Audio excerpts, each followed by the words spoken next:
वहाला भाई बहन, एस्तर जे पुस्तक जे बीजे अध्याय में आरता सास्ता राजाला योग्य राणी गोते जो कम शुरू थिए तो सुनो एस्तर जो पुस्तक तेजो बीजो अध्याय ने पहली कलम। आहसवेरोस राजा जो गुस्सो थदो थियो ते पोई वास्ती राणी जोको केवे ऊ ने इन विरुद्ध जोको हुक्म करे में आयो वो ऊ इनके याद आया। हणे पहले अध्याय में जणावेल बाबत बनई ते पोई ने आरता सास्ता राजा के ग्रीस देश ते इंजा करेल आक्रमण में इनके मिलल वडी हार ते पोइ इनजो बाहर पाड़ेल वास्ती राणी विषय जो वटो कम इनके याद अचे तो। जो राजा जी इच्छा वे तो हिकड़ो बादशाही फरमान बाहर कढियो खपे ने ऊ फिरे न तेला ईरान जे मादाए जे कायदे में ऊ नोंधायो खपे क ऊ वास्ती राणी हाणे कॾहिं राजा जी हुजूर में अचे न ने राजा के इनजो राणी पद कोई खासी वे इनके ॾिणो। इनजी एकलता में इनके इनजी राणी याद आई पर राजा फिंडपण मादी ने ईरानीअ जो कायदो फेराई सके न। हाणे वास्ती राणी कॾहिं पण इनजी राणी बनी सके न। ग्रीस देश विरुद्ध आरता सास्ता राजा आक्रमण कयवे इनजो इतिहास जाणेला पाके इतिहास जा पुस्तक नेरा खपे कारण बाइबल में इनजो उल्लेख करे में आयो न आहे। ईरानीअ जी ताकत इनजी संख्या भर में वी पण व्यक्तिगत ईरानी जवान तालीम वारो न हो। ग्रीक लश्कर जा जवान शिस्त वारी तालीम वारा हुआ। आरता सास्ता राजा जो लश्कर संख्या भर में धरीअ जी रीति जेतिरो हो पण ग्रीक लश्कर दुश्मन जे लश्कर जे हरेक जवान मथे पंहिंजो ध्यान केंद्रित कयो। हिकिड़ो ग्रीक जवान डो ईरानी जवान के हराए सके अहिड़ो बरूको हो। इन जे परिणामे ग्रीक लश्कर जी ईरान जे लश्कर जी मथे जीत थई। आरता सास्ता राजा ला ही हार कम नसीब हुई। इन जी हार पोइ आरता सास्ता राजा वीचारे में पंहिंजे महल में आटा मारींदो हो। इनके राणी जा वीचार थींदा हुआ पर राणी ला ऊ जेको कायदो घड़ी कढेवे ऊ फेराए सके थी न हो ने तोड़ी सकाजे पण न। आरता सास्ता जा अमलदार इन जे मन जी हालत जाणदा हुआ। ऊ जाणदा हुआ कि आरता सास्ता राजा जी बाबत में की करे जी झपटे जरूर आए। एस्तर जो पुस्तक बीजो अध्याय 2 ने 3 कलम। तडे राजा जी चाकरी करींदल सेवक च्यो कि राजा ला रूपारी जुआन कुमारिका जी शोध कणी ने राजा पंहिंजे राज्य जा मेड़े प्रदेश में अमलदार के ने ओन कमला निमिया खपे का ऊ मेड़े रूपारी जुआन कुमारी के सुसाना महल जे जनान खाने में राजा जे खोजे जे हवाले में भेरी करे ने उन्हीं के नेरी ने खपे अड़ा सुगंधी द्रव्य इनके दीना। राजा जा अमलदार नेरियो कि राजा केड़ो उदास रहतो तेला ऊ रजूआत कही था कि राजा ला योग्य राणी पसंद करी सकाजे। तेला सजे देश में जा जो रूपारी स्त्रियों हुई उन्हीं के उन्हीं भेरी क्यों ने आऊं मना तो कि राष्ट्र जा 127 प्रदेश में जा असंख्य युवती भेरी करे में आवे हुंदी।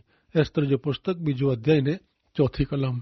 जोको कुमारिका राजा के पसंद पे ऊ वास्ती राणी जे ठिकाणे राणी थिए। ऊ गाल राजा के खासी लगी ने ऊ इन प्रमाणे कह राणी जी पसंदगी फक्त राजा के ज करे जीवी। बीजो अध्याय ने 5 कलम। मोर्दखाए नाजो हिकड़ो यहूदी सुसान महल में वो।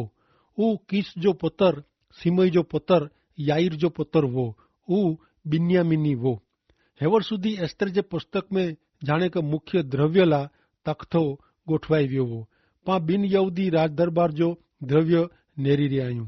घणे चौक्कस हितु ला पा वटे ऊ मेड़े द्रव्य आया हुआ। इन द्रव्य से पा जानी सको था कि हिकड़ी यहूदी युवती तरीके एस्तर के कहिड़ी रीते राणी पद मिलियो। एस्तर के राणी पद मिलियो तंहिंसे ऊ पंहिंजी जात जे लोक ला विच में पई सकी एतिरे हस्तक्षेप करी सकी ने राजा वटे मध्यस्थी करी सकई गाल जणाई सकई। जो एस्तर के राणी पद मिलियो नवो तो सजे राष्ट्र में जा एटले के देश में जा यहूदी प्रजा जो नाश थी वियो हो। इन विषय पा नेरियूं एस्तर जे 4 अध्याय जी 13 थी 17 में कोर चेता हिते लिखल है कि तडे मोर्दखाए इनके चें कि तोके एस्तर के अहिड़ो जवाब ॾिणू कि मेड़े यहूदी करता तोके राजमहल में बचे जी वधु तक है। अहिड़ो तोके मनणू कि धारणू न।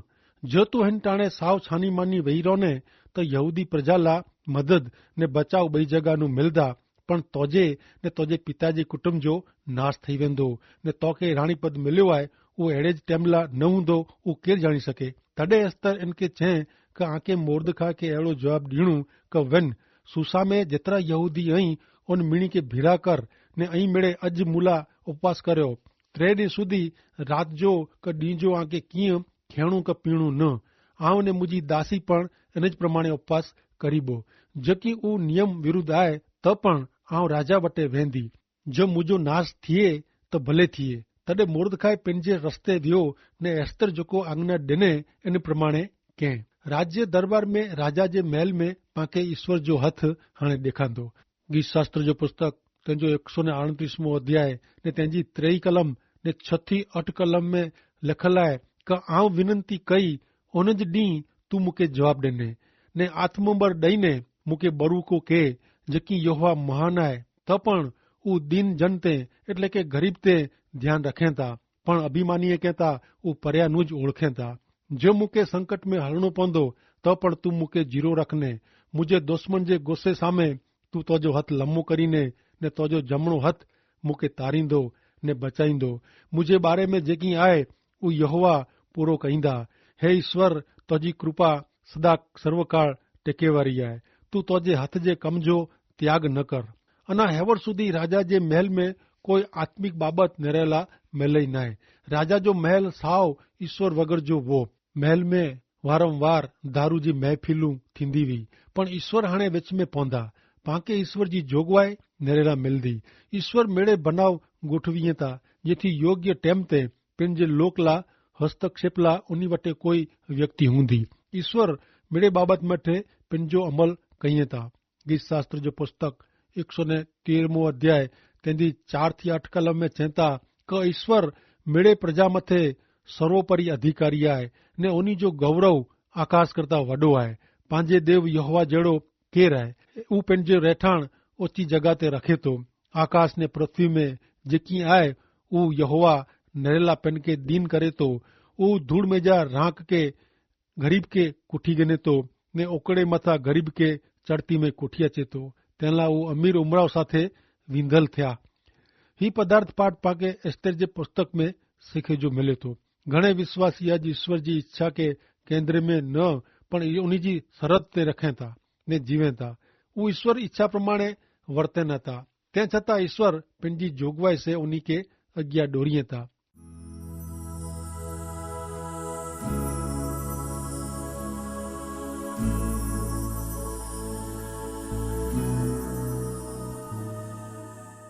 गीत शास्त्र 17 अध्याय ने 8वीं कलम में लखल है कि अख जी कीकी वारे जी तू मूंखे संभार तोजी पख जी छाया नीचे मूंखे लिकाए। हाणे 5वीं कलम में मोर्दखाए नाजे जन माण्हू जो उल्लेख थियो है ऊ राजवंशी वो राजा साउल जे कुटुंब जो वो।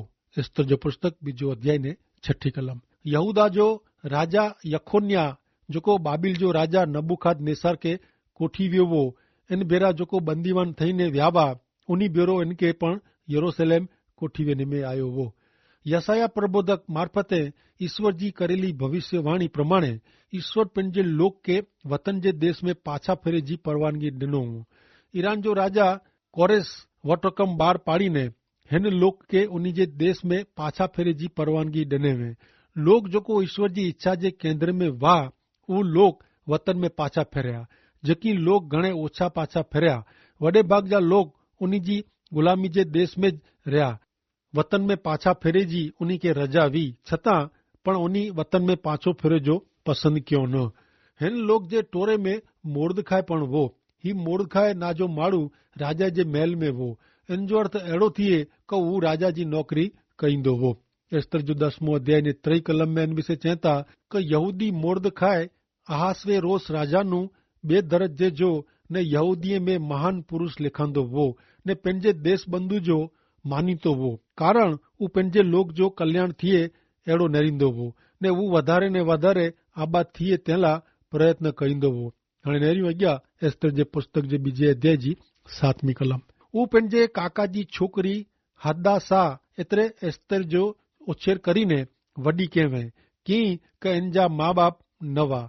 ऊ कुमारिका रूपारी ने फुटली हुई ने इन जे माता पिता जे मरे पोइ मोर्दखाए इनके पंहिंजी छोकरी करी ॻणे में। एस्तर जो हिब्रूना हदासा वो, इन जो अर्थ थिए तारो। ही एस्तर घणे रूपारी स्त्री हुई। आसवेरोस राजा ला नवी राणी पसंद करे जी है। इनजी खबर पई ने मोर्दखाए पसंदगी जे पात्र में एस्तर के पण प्रवेश कराए ॾिने। एस्तर जो बीजो अध्याय 8 થી 9 कलम। राजा जो हुकम ने ठराव सुनी ने घणे कुंवारीअ के सुसाना महल में रेजो ने हवाले में भेरी करे में आवई। तॾहिं एस्तर पण राजा जे घरे हेगे खोजे वटे हवाले में आवई।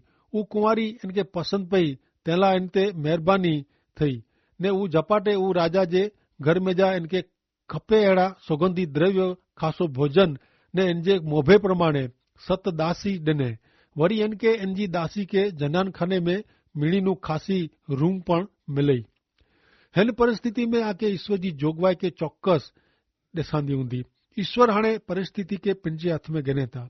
एस्तर के नेरी ने राजा जो हेगे नाजो खोजो प्रसन्न थी वञे थो ने इन साथे खासी रीते वर्तीने मान ॾे थो। बीजो अध्याय 10वीं कलम।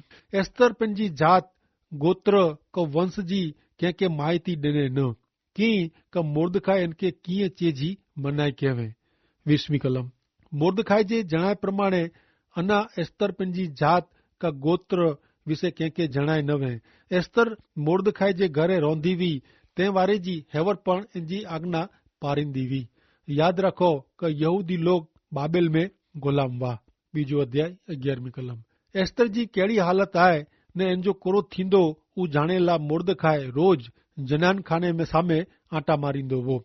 मोर्दखाए एस्तर ला घणे चिंता करे थो, जबकि ईश्वर मिड़ेज बाबत के पिन के हस्तक करे वारा आई। एस्तर के राजमहल में खास अधिकार ॾिने में आयो आहे। ऊ कोई अणधारी बाबत न आहे। ईश्वर कॾहिं कीअं अणधारियो क आकस्मिक कईं नथा। बीजो अध्याय 12वीं कलम। स्त्रीअ जी रीत प्रमाणे हरेक कुमारी जी संभार 12 महीना सुधी थींदी हुई।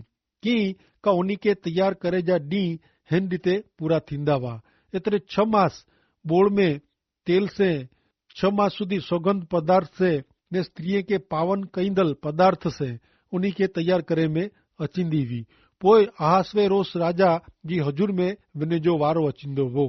ऐं नेरी सघो था क मानवी जे ॿाहिरि जे ॾेखाव मथे केतिरो भार रखे में अचींदो हो। ईश्वर वग़ैरह जे लोक जी दृष्टि अहिड़ी ज वे थी। पहलो समूएल 16 अध्याय में पा नेरियूं त माण्हू जी नेरे थो ती ईश्वर नेरीए नथा। कीअं क माण्हू ॿाहिरि जे ॾेखाव तरफ़ नेरे थो, पण ईश्वर हृदय तरफ़ नेरीए था। अॻियां यसाया 55 अध्याय ने 8वीं कलम में पण ईश्वर चवंदा कीअं क मुंहिंजा वीचार ऊ आंजा वीचार नहीं, तीअं आंजा मार्ग ऊ मुंहिंजा मार्ग नहीं। अहिड़ो ईश्वर चवंदा। एस्तर जे किस्से में ईश्वर पंहिंजी जोगवाई में ही मिले क्यों। राजा जो खोजो एस्तर के पहले स्थान में रखी ॾिने। हकीकत में त ही पगलो ईश्वर जे कार्यक्रम में भरे में आवल पहलो पगलो हो। ऊ कोई अकस्मात न हो। एस्तर जे जीवन में ईश्वर जी जोगवाई कम कईंदी थई वई हुई। बीजो अध्याय 13 ते 14वीं कलम। तॾहिं अहिड़ो रिवाज वो क जनान खाने में जा राजा जे महल में ऊ जेको मंगे ऊ इनके ॾिने में अचे। सांझी जो ऊ मिज वेंदी हुई ने सवार जो ॿिए जनान खाने में राजा जो खोजो साहस गाज जेको उपपत्नी जो रक्षक वो इन जे हवाले में पाछी अचींदी हुई। राजा इनसे खुश थईने इनजे ना से इनके बोलाए, तंहिं सिवाय ऊ कॾहिं फिरी थी राजा वटे वेंदी न हुई। सॼे हिकिड़े वरे जी तैयारी पोइ राजा जे जनान खाने में वञे जो हरेक कुमारिका जो वारो अचींदो हो। ईश्वर हिन बाबत में पण पंहिंजी जोगवाई मार्फत एस्तर के अॻियां वधारींदा। एस्तर बीजो अध्याय ने 15वीं कलम। हाणे मोर्दखाए पंहिंजे काका अबीहाइल जी पुत्री एस्तर के पंहिंजी छोकरी करी गिड़े। इन जो जॾहिं राजा वटे वञे जो वारो आयो तॾहिं राजा जो खोजो ने स्त्री रक्षक हेगे जेको निकी कयवे इन सिवा ऊ ॿियो कोई कीअं मंगे न। जेको एस्तर के ॾिठो ऊ मिड़े इन जा वखाण कयूं। आसवेरोस राजा वटे वञे जो जॾहिं एस्तर जो वारो आयो तॾहिं राजा जा खोजा नेरियो क एस्तर में ता कुदरती रूप जाए। ॿई मिड़े कुमारिका करता एस्तर वधु रूपारी हुई। हकीकत में ता हिन मेड़े बनाव में ईश्वर जो हथ कम कईंदो हो। ईश्वर पंहिंजी जोगवाई मार्फत राजा जी बाजू में एस्तर के राणी तरीके राजगादी ते विराए वारा आहिनि। कारण एस्तर खे जो राणी पद मिले न तो सजी यहूदी प्रजा जो नाश थिए। बीजो अध्याय 16 ने 17 कलम। एस्तर आहसवेरोस राजा जी कारकिर्दी जे 7वें वरे जे 10वें महीने में एतरे टेबेत मास में इनजी हजूर में राजमहल में दाखिल थई। राजा मेड़े स्त्रियों करता एस्तर ते वधु प्रेम रखे ने वो इन ते मिड़े कुमारी करता वधारे कृपा ने मेहरबानी रखे। तेला वो इनके इन मथे राजमुकुट पहिराईने वास्ती जे ठिकाणे इनके राणी ठहरायो। आहसवेरोस राजा जडे एस्तर के ॾिठे तडे पंहिंजी राणी तरीके कंहिंखे पसंद करेला इनके ॿई जगह ते नेरणो पियो न। राजा के लॻो विड़गे तो त्यां सुधी वो राणी पदला एस्तर के पसंद करी गणे में। राणी वास्ती जे ठिकाणे इनके एस्तर मिली वई ने वो एस्तर के राणी तरीके निकी करी गणे। एस्तर कहिड़ी रीते राणी पद प्राप्त करें? अकस्मात से क संजोग वसात ना। एस्तर जी पसंदगी ईश्वर जी जोगवाई से थई। यसाया 55 अध्याय ने 9वीं कलम में लखल है, जी आकाश पृथ्वी नु उचाई ती मुझा मार्ग आंजे मार्ग नु ने मुझा विचार आंजे विचार नु उचाई। ते हिन पुठिया जे अध्याय में पाके नेला मिलदो क पंहिंजे लोक जो रक्षण करेला ईश्वर के हिन प्रकार जी जोगवाई अथवा व्यवस्था कहिणी पएती। ईश्वर एस्तर के राणी बनाईने पंहिंजे लोक जे रक्षण जी जोगवाई क्यों।